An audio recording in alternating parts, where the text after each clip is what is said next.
நண்பர்கள் அனைவர்களுக்கும் வணக்கம். இப்போ வந்து பார்த்திங்கன்னா, நம்ம வந்து பூம்பாறையில் வந்து நம்ம ஒரு ஹோல்சேல் கடையில் வெள்ளைப்பூடு பார்த்துக்கிட்டு இருக்கோம். பூம்பாறை கோயிலுக்கு வர்றவங்க அது ஆப்போசிட்டில் பக்கத்துலேயே வெள்ளைப்பூடு வச்சுருப்பாங்க. இங்கே வந்து பார்த்திங்கன்னா, எல்லாமே நல்லா ஒரிஜினல் பூண்டாக தான் வச்சுருக்காங்க. இங்கேயே விளையக்கூடிய வெள்ளைப்பூடு நண்பர்களே. இந்த வெள்ளைப்பூடில் வந்து பார்த்திங்கன்னா, பல ரகமாக பிரித்து வச்சுருப்பாங்க. இப்போ இந்த வெள்ளைப்பூடு கடையில் தான் நிற்கிறோம். இப்போ அந்த அம்மாட்ட வந்து இந்த வெள்ளைப்பூடை பற்றி நம்ம இதில் என்னென்ன பயன் இருக்குதுன்னு அவங்ககிட்ட நம்ம கேட்க போகிறோம் நண்பர்களே. 2 மாதத்துக்கு நடவு சீசன், மற்ற நேரம் எடுப்பு சீசன் கொஞ்சம் கம்மியாக இருக்கும். ஆமாம், உங்களுக்கு சொந்த தோட்டம் இருக்குல்ல?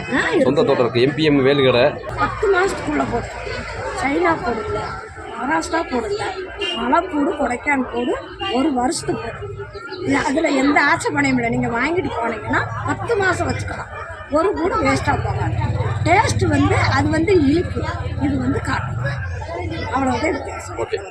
காட்டம் 10 கூடு, மருத்துவ குணம் 5 கூடு போடலாம். மருத்துவ குணம் உள்ளது இது. ஆமாம், குறிசார் பீடு வாங்கி வச்சுருக்கோம் நாங்களாமே. நம்ம நைட்டுக்கு ஒரு கூட தட்டி பாலில் போட்டு குடித்தாலும் உடம்புல இருக்க வியாதியெல்லாம் ஓடி போயிடும். மாத்திரை மாதிரி.